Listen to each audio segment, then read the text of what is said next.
बहुत प्राचीन समय की बात है। अयोध्या के सूर्यवंश में एक महान और धर्मपरायण राजा का जन्म हुआ, जिनका नाम राजा हरिश्चंद्र था। वे सत्य, धर्म और न्याय के पालन के लिए पूरे संसार में प्रसिद्ध थे। कहा जाता है कि उन्होंने जीवन में कभी झूठ नहीं बोला और हमेशा धर्म के मार्ग पर चले।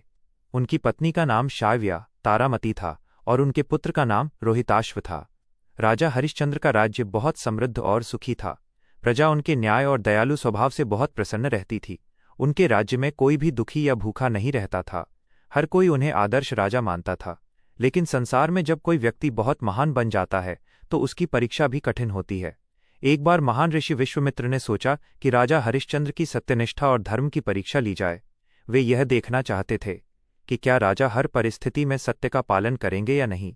स्वप्न में दिया गया दान। एक रात जब राजा हरिश्चंद्र गहरी नींद में सो रहे थे, तब ऋषि विश्वामित्र उनके स्वप्न में प्रकट हुए।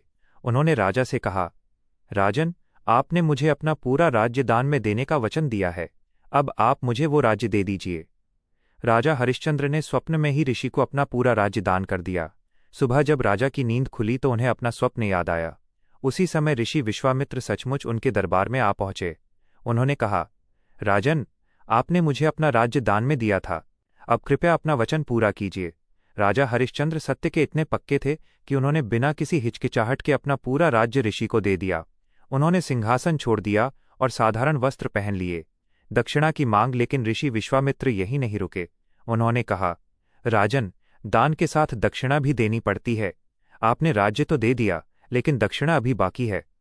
राजा हरिश्चंद्र के पास अब कुछ भी नहीं बचा था। उन्होंने विनम्रता से कहा, हे ऋषिवर, अब मेरे पास कुछ भी नहीं है, फिर भी मैं आपको दक्षिणा अवश्य दूंगा। कृपया मुझे कुछ समय दीजिए। ऋषि ने उन्हें 1 महीने का समय दिया। तब राजा हरिश्चंद्र अपनी पत्नी और पुत्र के साथ राज्य छोड़कर निकल पड़े। अब वे एक साधारण व्यक्ति की तरह जीवन बिताने लगे। पत्नी और पुत्र का त्याग। कुछ समय बाद राजा हरिश्चंद्र को समझ में आया कि उनके पास दक्षिणा देने का कोई साधन नहीं है। तब उन्होंने बहुत भारी मन से एक कठिन निर्णय लिया। उन्होंने अपनी पत्नी शैव्या और पुत्र रोहिताश्व को एक ब्राह्मण के घर में बेच दिया, ताकि उन्हें कुछ धन मिल सके और वे ऋषि विश्वामित्र को दक्षिणा दे सकें। यह उनके जीवन का सबसे दुखद क्षण था। एक महान राजा को अपने ही परिवार से अलग होना पड़ा। इसके बाद भी दक्षिणा पूरी नहीं हुई। तब राजा हरिश्चंद्र ने स्वयं को भी बेचने का निर्णय लिया। अंत में उन्होंने एक चांडाल के यहाँ काम करना स्वीकार किया, जो श्मशान का मालिक था। श्मशान में काम। अब राजा हरिश्चंद्र का काम श्मशान घाट पर अंतिम संस्कार करने वालों से कर शुल्क लेना था। जो व्यक्ति अपने मृत परिजन का अंतिम संस्कार करने आता, उससे राजा शुल्क लेते। यह काम उनके लिए बहुत कठिन था, लेकिन उन्होंने अपने कर्तव्य को ईमानदारी से निभाया। वे दिन रात श्मशान में काम करते और सत्य व धर्म का पालन करते रहे। सबसे कठिन परीक्षा। एक दिन बहुत ही दुखद घटना हुई। राजा हरिश्चंद्र की पत्नी शैव्या अपने पुत्र रोहिताश्व का मृत शरीर लेकर श्मशान पहुंची। रास्ते में एक सांप ने रोहिताश्व को काट लिया था, जिससे उसकी मृत्यु हो गई। शैव्या बहुत रो रही थी और अपने पुत्र के अंतिम संस्कार के लिए श्मशान आई। जब राजा हरिश्चंद्र ने उसे देखा तो वे तुरंत पहचान गए कि यह उनकी पत्नी और पुत्र हैं, लेकिन वे अपने कर्तव्य से बंधे हुए थे। उन्होंने कठोर मन से कहा, शमशान में अंतिम संस्कार करने के लिए कर देना होगा। शैव्या के पास देने के लिए कुछ भी नहीं था।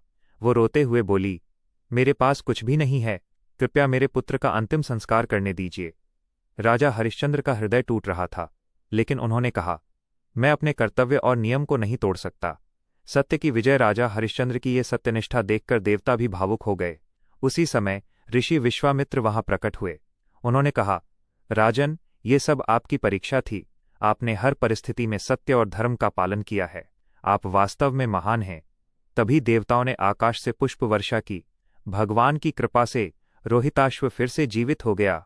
राजा हरिश्चंद्र को उनका राज्य वापस मिल गया और उनका परिवार फिर से एक साथ हो गया। कथा की शिक्षा। राजा हरिश्चंद्र की कथा हमें कई महत्वपूर्ण शिक्षाएं देती है। सत्य सबसे बड़ा धर्म है। कठिन परिस्थितियों में भी अपने सिद्धांत नहीं छोड़ने चाहिए। धैर्य और विश्वास रखने से अंत में अच्छाई की जीत होती है। सच्चा व्यक्ति कभी भी अपने वचन से पीछे नहीं हटता। इसी कारण आज भी राजा हरिश्चंद्र को सत्य और धर्म का सबसे बड़ा प्रतीक माना जाता है। उनकी कहानी हमें ये सिखाती है कि चाहे जीवन में कितनी भी कठिनाइयां आएं, हमें हमेशा सत्य और धर्म के मार्ग पर चलना चाहिए।